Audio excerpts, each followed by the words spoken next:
Hello, everybody. Welcome back. Today is August 22nd. We have a special guest today. A guest who's been away for a few weeks, but now he's back. Hello, Matthew. Hi, Jonah. How are you? Fine. Also, we have here Enes and Asim. Hi, Jonah. Hi everyone. So, Matthew will be talking first about his topic. So, Matthew, what do you have for us today? Because currently, sadly, we're in an economic recession. I was thinking about talking about what we hear a lot in the news nowadays about how this is the worst recession in the past 100 years. And the reason they say past 100 years is because the worst recession before this was the Great Depression. And I just wanted to talk about the Great Depression shortly, how it is, what happened, why it's a big part of US history, and how it affected the US economy and the people during that time. So, to start it off, basically, there was a stock market crash in the 1920s, and a lot of people affiliate the stock market crash with the Great Depression. However, they have nothing related. They're both economic, that's it. But the stock market crash wasn't the reason America went into a Great Depression. That's very important for everyone to understand. So basically, to sum up the Great Depression and why it happened, it was because of primarily the banks in America. And one of the leading presidents in America's history, Andrew Jackson, he was very against central banking, federal banking. For that reason, a lot of private banking, state banking, took the lead in early America, and this led to some problems. And these problems would be, for example, during the Great Depression. So there was a high volume of people wanting to take out their money from the banks, but the bank was too busy investing in markets and stock. And as we saw in the 2008 recession, banks were loaning out more money to the stock market than to other commercial investments, which is bad for banks. And the dollar, the currency of America at that time, it didn't get inflated, it got deflated. More people wanted to take out their money because they were jobless. Unemployment was very high, and they couldn't get their money because the bank wasn't getting their loans back. And housing mortgages, they all stopped. Everything froze. Credit froze. When the credit froze, the economy froze, and people were just unemployed and they couldn't buy consumer products. Consumer products prices dropped very low, but there was no one buying those products, so businesses got hurt. When businesses got hurt, they left off more workers. When more workers left off, they tried to go get their money from the bank, and everything just scrambled into each other. It was one of the worst recessions in American history. And you can see some examples in it that happened in the 2008 recession. Some are happening now in the 2020 recession with the unemployment rate. However, during that time, the recession was so bad because the American government, the federal government, wasn't chipping in, wasn't helping at the time. Until the new presidency, they brought rules and regulations about the economy and how the central bank will help and so on. Because if the central bank doesn't invest into the circulation of money in America, whether it's the stock, whether it's other investments, and whether it's the private banks or the state banks, then if you leave it all to those banks, it's going to crash every, I think, 50 years. So the central bank, the American government, circulating our tax money for the economy to be good is important. However, it's very sad to put it that way because that's how capitalism in America works in a way. You need to help out the banks, even though they're very rich, even though they have a lot of people's money. You just have to help them out, and that's what I think America realized at the time, and that became a very important note for like a lesson for America. And right now, as you can see, unemployment rate might be high, but America's paying their unemployed citizens and non-citizens. And for example, there's less circulation of money because of Corona, but America's putting in money. The central bank in America, the Federal Reserve, is pumping money into the circulation of the economy. For example, into stocks, into commercial investments, into housing, into other things, because we know from 2008 the housing and stock market is very important and very crucial for America's So economy. I have a Yeah. question. So this recession happened after COVID started, right? Yes. Okay, so okay, so before COVID, how was the economy? Was it like Trump? He would always flaunt about how high the stock market is, right? Yeah. Um, so how is it that one COVID instance devastated the whole entire economy? So does this mean that the economy was actually not so great, um or what? I'm not an economist, but the way I would put it, Jonah, is this. So basically, the economy was all right, especially how Obama left it. President Obama left it. It was going good, and we can argue about Trump's presidency and how good of a president he is, but for the economic standpoint, we see he continued a growing economy. Um, we see it in the stock market, we see it in other branches of the economy. But what I would say is this: think about it like this. So before the corona happened, for example, the flight industry, right, the travel industry, it's booming.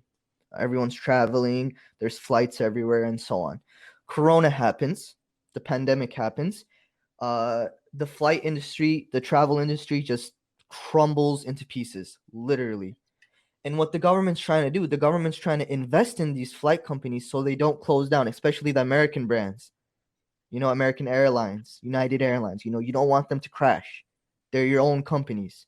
So America's investing in them. However, the company's letting go of like 200, 300,000 workers. Now, those 200, 300,000 workers, if the government doesn't provide them with unemployment, which I think we can't just say, oh, Trump did this because it's a government work. So we have the Senate and the House giving the extra $600, the CARE Act, and all that. Um, if the government isn't giving the unemployment correctly, that means there's a serious issue because people are going to start going to the banks, taking out their money. People are going to start using credit. Credit's going to freeze up. All those problems are going to arise. But what the government does, which they have to do, like it isn't whether it's Trump or not. We can argue that Trump's doing a bad job handling the pandemic, which I would say that. And the reason is, even though the economy was good, the economy wasn't ready.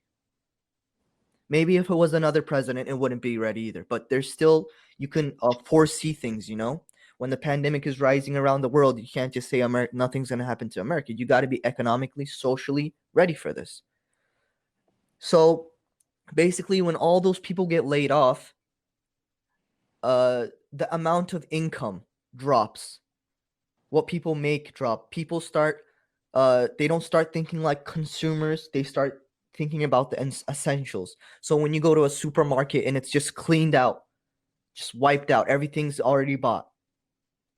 That's how their minds work because they need the essentials. They won't be just going on Amazon thinking, oh, what should I spend my unemployment money now? If they were a solid, full-time worker, they wouldn't be thinking, what should I spend my unemployment on now? They would be thinking about their essential lives. I got to get my kids diapers, So this really pushes America into recession because the pandemic made unemployment boom, one, made many companies and industries collapse, even though the American government is helping a lot of companies, especially companies that were already going downhill, they couldn't hold on, which means more unemployment. And basically, in some areas of consumer products, the prices are going up. So we see some inflation. But other than that, as like a normal, I guess, citizen in America, you wouldn't really see the effects on the streets. It kind of looks like it's like a normal day in America, other than we're going through a pandemic. I mean, same with the stock market. The stock market was at an all-time high for so many years, but the normal citizens didn't really benefit from this at Yeah. all. Exactly. So I see what you're And saying. also, so about the whole the federal GDP announcement and how people saw the number 36, I think was, or 32% that the American economy was dropping or dropped in GDP growth. So about that, what people misunderstand is that's actually what the economists are foreseeing. So basically, in the second quarter, if I'm not wrong, of U.S. government economy, we actually dropped either 7 or 9%. I don't remember my numbers right now. Either 7 or 9%, right? So they see that as a drop. Okay, that's 9%. It's a big deal still, and they foresee that the next 2 quarters will see drops like that as well, due to Corona, due to the recession. And they say, okay, then our economy this year is dropping 30 something percent in GDP. So the media sometimes makes that look like, oh, we just dropped 30%. No, we dropped 7 or 9%. The 30% is most likely what we will go down by the end of the year. I'm not saying what they're doing is wrong, because usually the economists are right about GDP drops in percentages, and they foresee these things. But you never know. And there's an election ahead of us. By the way, everyone who's a citizen, you should vote. Um, there's an election ahead of us in November. We don't know how that's going to affect the economy too. We don't know. You know, what they said about President Bush was is he has a pile of how should I put it, horse poop in his hand, and right when Obama's walking in, he just throws it up at the fan and runs away. And when Obama walks in, the poop's everywhere. It hit the fan and went everywhere. Now Obama has to clean it up. So what I'm seeing right now, it might sound like a Democrat, but what I'm seeing right now is, Trump has a lot of poop in his hand. He's about to throw it up in the fan if Biden wins, and he's gonna walk out, and Biden's gonna have to clean it all up. So this recession, the problems we're facing today as America, as a whole country, we might be facing for another 6 months to 12 months, even if Biden gets elected or even if Trump continues. Because bringing change, sadly, in America takes a while. Actually, I believe that's a good thing and a bad thing because when it's not taking a while, that means there might be no checks and balances where people control, make sure that things are done right. But it's a plus and a minus in my opinion, because America has a lot of checks and balances. No one can uh, act quickly to such things, but it's sometimes bad, as we saw in Corona, like China or such countries, which the presidents hold the whole power instead of the House, and they can act real quickly and respond by one saying. But in America, I guess with the House and the Senate, things are going slower, but I guess steadier in the long run, I suppose. Yeah. Yeah, I get what you're Yeah. saying, and that's absolutely correct. Checks and balances are one of the most important part of the American democracy system working here, and it's very important. I agree 100%. But sometimes where I feel like the politicians betray us, which I guess in their own terms they have to, is when they have to value their party's benefits more than what benefits the people. So, for example, if uh, a Republican stands up and he's one of the Republican Party leaders and he says, for the Corona Cares Act, we are going to vote for $200. But the Democrats are saying we need to do it $600. The people need $600. Even though some Republicans might believe that $600 would benefit the people more, just because of how politics works, of how their party works, they might have to succumb to $200. So there's a lot of problems in our political spectrum, and I'm glad young senators and young representatives are coming up, are getting voted in, because we need to refresh Congress. We need to refresh the presidency with more intellectual, young, dynamic, cultured people. Because if we don't, it doesn't matter how good we are as a country. if the people leading us don't represent that, and they represent their own values and views and perspectives and narcissism, then no matter how good we are, the country might crumble in the end. Absolutely. So Matthew, I kind of have a question for you. From what I understood about what you said, I think everything is interconnected. So one thing affects like million other things, and that's why the country, the world was not ready for this kind of pandemic to survive as the economy was not ready for this kind of pandemic, I guess. Am I correct? Yes, of course.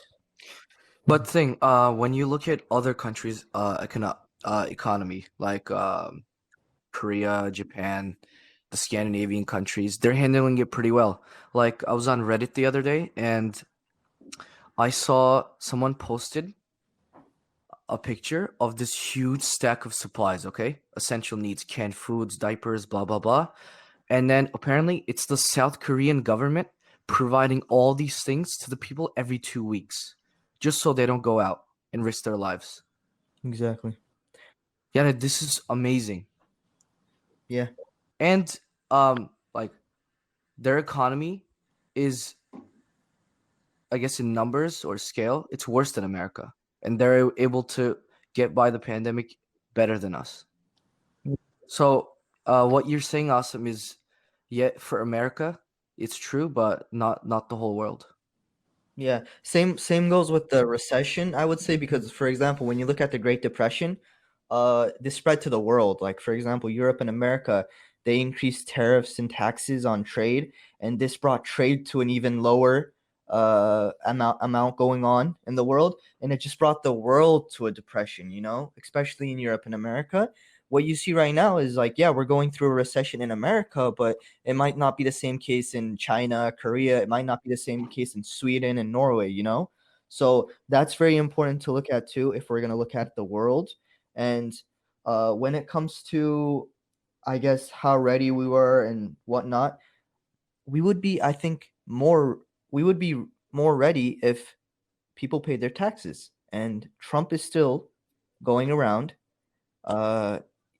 being happy about having tax cuts, and it's like the historic tax cuts he's talking about. He's saying that we brought tax cuts, and that's very good. It's good, but when companies like Amazon or other huge, It's not good at all, bro.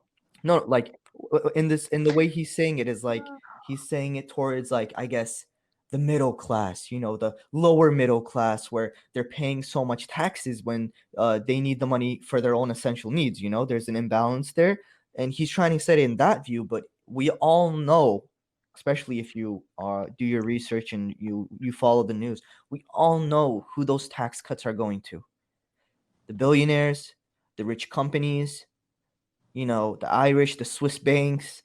We all know where this is going to. And when you don't have those tax money, those billions of dollars, trillions and dollars worth of tax money, then you can't pump that tax money into the economy. You can't get ready for a pandemic without that tax money. It's going to be harder.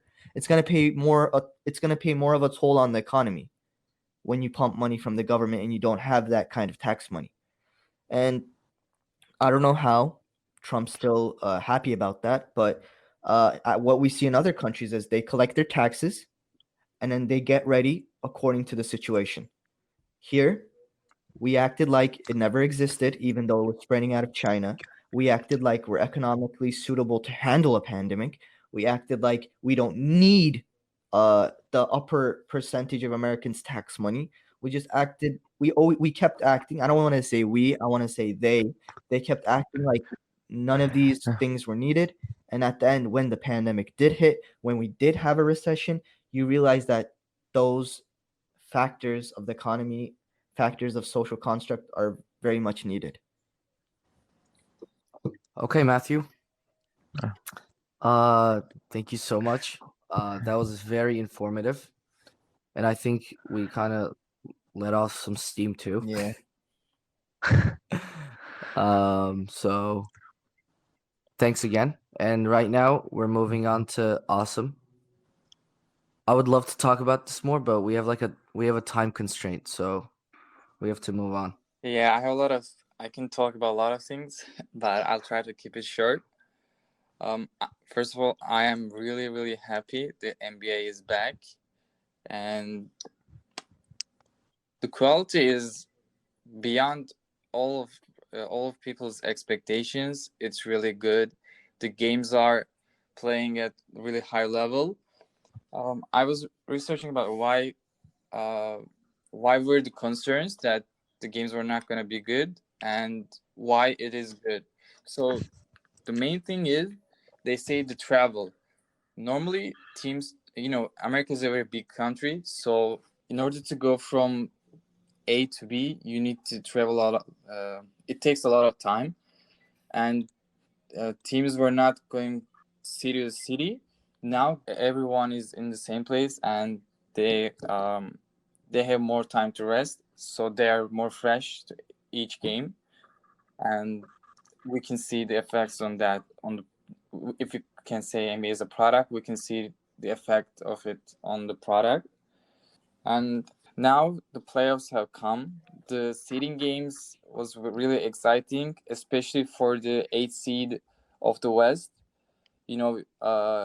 Jonah, we watched the last game with you. It was really exciting, and That was crazy. I was really excited.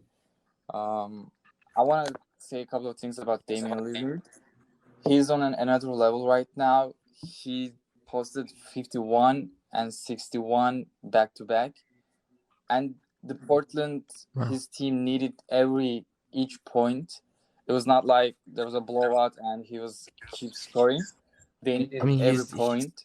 he's been carrying the team. Yeah, he's been carrying the team since January until the league stopped, and from the restart, he's still carrying the team. It's unbelievable. I would highly recommend you to watch the Portland's games. They are all exciting. I call them drama queens because every game is another drama. Go watch their series with Lakers. So I want to talk about a couple of series which I found interesting. First of all, I want to start with Boston and Philly. Unfortunately, Philly's all-star Ben Simmons went undergo surgery that ended his season, so he was not with Philly. And there were really a lot of NBA writers believed the Philadelphia was built to win a championship, but without Simmons, it was really impossible, and everybody is really frustrated to not see him on the floor. But I'm happy, kind of happy, because I'm a Boston fan, and now we are up 3-0 against Philadelphia, and we only need to win one more game. Also, during the normal season, we played 4 times with them. They beat us 3 times, and the way they beat us, it was really frustrating for a Boston fan. They were too big for us to handle. I'm kind of happy Simmons didn't play. I didn't want him to, get injured, but it is what it is. And another series is the Bucks and Magic. I'm saying it's really interesting because in the first game, betting companies were giving them like 1 or 2% chance to win. They go out and win by like 15 or 20, but the way they beat Bucks is really interesting. We saw that they really prepared themselves against the Bucks, against the Giannis. The only way to stop Giannis is the build of all. 3 player needs to close to Giannis, and so he can't get by his defender. Otherwise, it's really easy for him to get to the rim and score. And if you bring people, that means you are sacrificing from your other resources, so the other players are more open and they make a lot of open trees. So it's really hard to stop him, but somehow Orlando did it without their best defenders. Jonathan Isaac, he's also injured, so he can't play. I was really excited to see how Orlando plays. But in second game, Milwaukee was more ready. The reason I'm excited is if Boston can pass we will pass Philly, and if we can pass Toronto, we will play with Bucks on the East Finals. And every time Bucks struggles, I'm really happy for that. I'm watching Bucks games more. How can you say? More careful than Boston games because they are eventually we're gonna face them. These are the couple of series. Oh, also the last series I want to talk about is Houston and Oklahoma City, because most of the people were expecting a very highly competitive series, and now when the Westbrook was not going to play in the first couple of games, everybody's thinking if Oklahoma can steal one game, they might even beat Houston. But Houston looks really, really good. James Harden played very well. We know that he can score 35, 40 points, but the important thing is he scored in a very efficient way. So there was like really nothing Oklahoma can do. In game 2, he didn't play very well, but I'm just really disappointed to see Oklahoma not performing at their best, because during regular season they were given 0.8 chance to make the playoffs and they were 5th. This is really an unbelievable story. I wish they will continue their dream season, but it seems like it's gonna end soon. But I really encourage people to watch NBA playoffs. It's really amazing. There are 4 games every day for now, and at least 2 of the games is really good. One of them is good, and usually only one of them is a blowout or it's not fun. I highly encourage people to watch the NBA playoff. It's really amazing, and especially go watch Portland and what Damien Leader does. Awesome. I have a question. Yes. So as you know, I know you're a big Celtics fan, but I'm a big Lakers fan, and I couldn't really follow NBA lately. And I know they're going into playoffs. I was going to ask what you foresee for the Western Conference. Who do you think is going to play the final for the Western Conference? Do you think Lakers is going to be up there? I know they have LeBron and stuff, so most likely they will be. Hopefully, but I just wanted to ask you. Yeah. The thing with the Lakers is really complicated because, just before the pandemic, LeBron was starting to get to his 100%. Sometimes we forget he's 35 years old. He is old, and he's still like one of the best players in the world. This is really crazy, and he prepares himself toward end of the season. He's not ready from the start because if he does, he'll have no fuel left for the playoffs. So he's prepares himself slowly, and he was right at 100% right before the pandemic.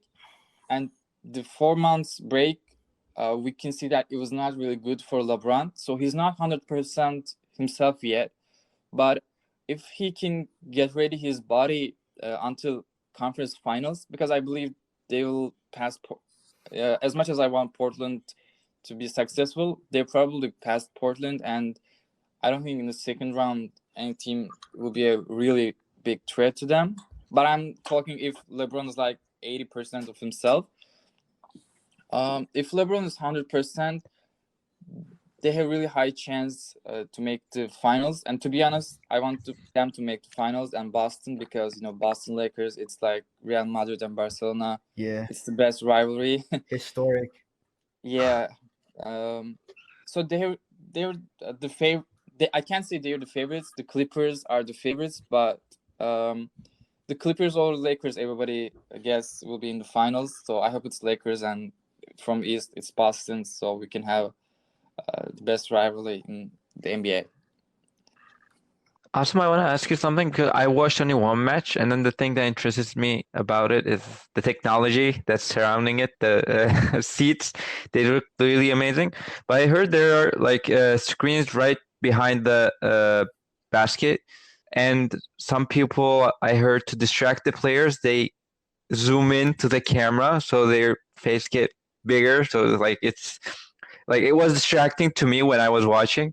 when the people players are playing, some people when they get closer or get back, like the screen is brightness is changing, so it takes your eye. What do you think? How does that affect the NBA games, or does it Yeah. affect at all? Did any of the players have any comments about it? I didn't see any comments, but I can say that. So there, I think, 300 virtual fans in the game. The priorities for the families of players. You can see, for example, the television channels show the father, mother, sister, or son of the player, or the wife of the player, and the rest is the fans. So what the fans does is, if you're so there are two rims, and back of each backboard, one is for the A team and one is for the B team. So if A team plays against B team's fans backboard, and the B team's fans are trying to distract A team players, but it's happened in normal NBA games too. I guess it's really different from how it is, but players are used to these kind of distractions. Normally, when you're in arena and if you're the away team, when you're trying to score a free throw, they do crazy stuff to distract you. So it's really fun because sometimes there are really funny moments. For example, yesterday there was a guy who was feeding his baby while watching the game, or someone brought a goat to the game. Wow. So they are really interesting things. It's fun. That's interesting. Yeah. That was all for me, Jonah. Nice. I hope I didn't bore Okay, awesome. anyone. No, that was awesome. Thank you. All right. So now it's Enes. Hello, Enes again. Yay, technology. Hi. So I love this part. yeah. So I won't speak about something as huge as the other topics, but I just want to give a couple updates about the phones that are coming that are exciting. One, iPhone 12 is on the way. They say that it's gonna be the best ever iPhone, as always. Hopefully. They say the thing that interests me about it is you guys probably remember iPhone 5C, like the colorful ones. In the leaks, they're showing that some colorful models are going to come up, and instead of hiring the prices, this low-end phone will be around $650. So that's something interesting that Apple has done. They usually used to increase the price range, and then all the other companies followed them. But this is the first time that Apple is lowering the low-end price range. So I think that will be something good, and that might be some of the things that Corona made Apple do. And the other exciting phone that I want to talk about is I think BlackBerry is coming back. They're gonna do a phone with screen and the buttons. I don't know who will buy them. Like today's generation is not used to seeing a physical buttons on the phone, but some fans of BlackBerry might purchase it, or the youngs who didn't experience any buttoned phones would try to buy them and try to use them, because texting is always a thing that in our society, and it's always easier to use the button ones instead of the screen. We'll see. I'm really looking forward to see how it will sell. Galaxy Note 20 is on the way with their high-end cameras, so they're a big rival against Apple.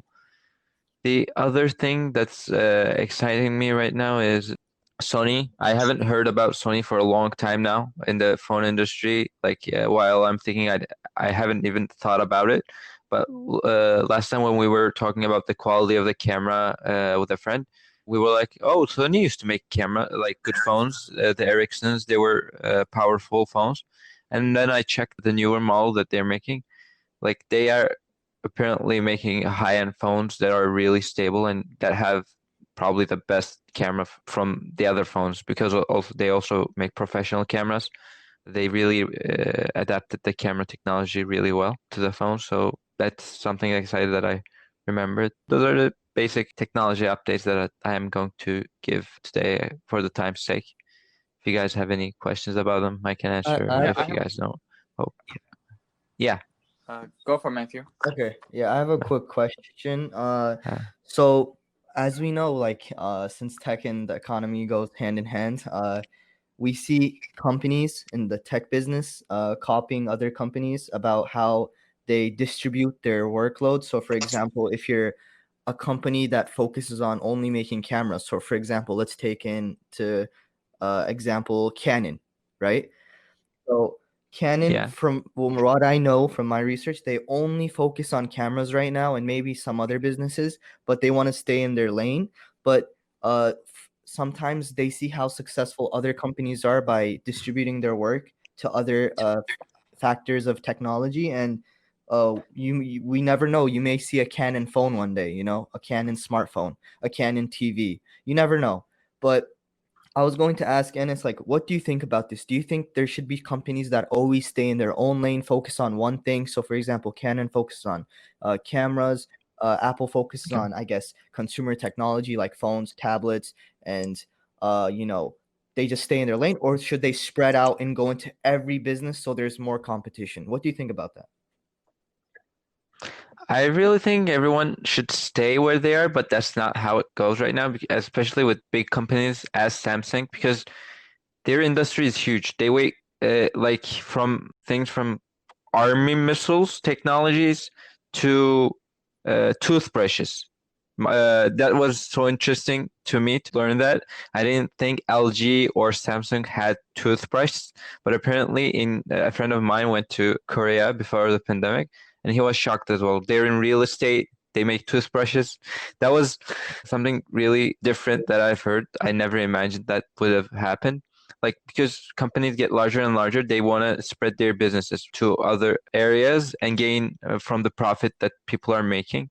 So this is a thing that we can see. If the company is thinking that they will be successful in that business area, they will probably try to adapt it. As, let's say, Apple. Apple used to buy their chip from Intel or AMD, so they didn't use their own chipsets in their high-end computers, laptops. But now they're like, why would I let Intel or AMD make my own chips? I started making my own phone chips so I can make my own computer chips as well. I think they'll be powerful enough. So every company right now, also we can say Google, like they weren't in the phone business. They used to make phones by lending out to different companies as Motorola, the Nexus phones. But now they came up with the Pixels, the Google Homes. Like they're trying to enter every single industry. As the companies grow, they will probably try to profit from every variety of range that they can profit from. But I think that's kind of increasing the competition, but also decreasing the competition because the high big companies as Google or Apple, they have the resource that Yeah. no company has. So when they enter to a field, they pump the money and they have the name, so they usually make the best. And then the other companies just collapse. That's something that I see really annoying. And also, I believe they are having a monopoly testimonials in the Congress right now. I'm not pretty sure how they're going, but I would say it's not that something that I'm a fan of. But as you say, these things happen. Companies try to invest in different product range to get the profit from those Yeah. things as well. Yeah, Asim, you had a Yeah, question, I real suppose. quick. You know, every time a new phone comes out, it's like it's the best phone ever. There can be no better phone. The camera is unbelievable. Do we really need that kind of camera or phone? Because I feel like No. we reached the limit of smartphones. I don't know what can they do more, and do we really need to do it more, or is it just a marketing strategy for the companies? It's a marketing strategy, and also with that, we noticed that newer phones, the newer products they started to break easier and easier. Why am I saying this? In the back in the day when we had our pressable Nokia phones, it was like around 5 year range. You used to change your phone in a 5 years zone. But now it's like every single year people are changing their phones, or at least every single 2 years, and all because now companies started to make the products, let's say, updatable only for the 2 generations of the software they are getting with. So that was like, you're not gonna get the new update with the after 2 years, and that sucks because it comes with security flaws. It becomes easier to break, and it's not adaptable to the new technologies. That's why this is a marketing strategy, as you said. But now the companies as well realize that they have extended the 2 year period to 3 year period upgradable, because now as we look around, most of the phones are the same. They're only screens. Like that's why I said with the BlackBerry, I'm interested how it's gonna go. And they're trying different things like the foldables. They're not that good yet, but we'll see how it goes. Like Also, Microsoft is also with the new specs, I coming. mean, like last year, 10 gig RAM was like the normal. Now this year's 12 gigs of RAM, and it makes no difference whatsoever. But I think there's one field where phones can actually upgrade, and that's AI. I mean, if the phone figures things out without us even putting the effort, I don't know. It's probably one of the reasons that they're trying to upgrade the hardware to process the AI things right in the phone. And also, it's a privacy issue. I heard Google was trying to do that, like with the assistant normally, because when you speak with the assistant and the assistant is processing, it's processing from the servers. So the content that you have or you try to process goes to Google. But if the phones come to a place, or the devices that we use come to a place where they can process their own data quickly, then it'll, as privacy wise as well, you won't have to send your data to different servers so that they could get stolen, but you would process it in your own hand, and that'll be something nice to see. Hopefully that'll happen with all the privacy concerns that we're having right now with this data age where nothing is private. So hope we can see those devices. Yeah, this is. If you guys don't have any questions, I believe we can finish this week and hopefully be with you guys in the next one. Hopefully. Okay. Thank you, guys. Thank you, everybody. Thank you, Matthew. Thank you, Asim. Thank you, Enes. Thank you. Stay Thank you. tuned, guys.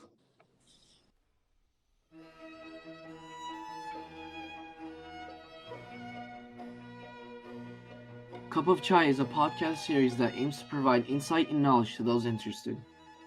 This podcast will consist of weekly meetings with experts in their fields. As volunteer university students, we continue to present current and educational topics that will be of interest to the environment and the community you are in. We aim to release better quality episodes with your support and feedback. We hope that you enjoy and stick around.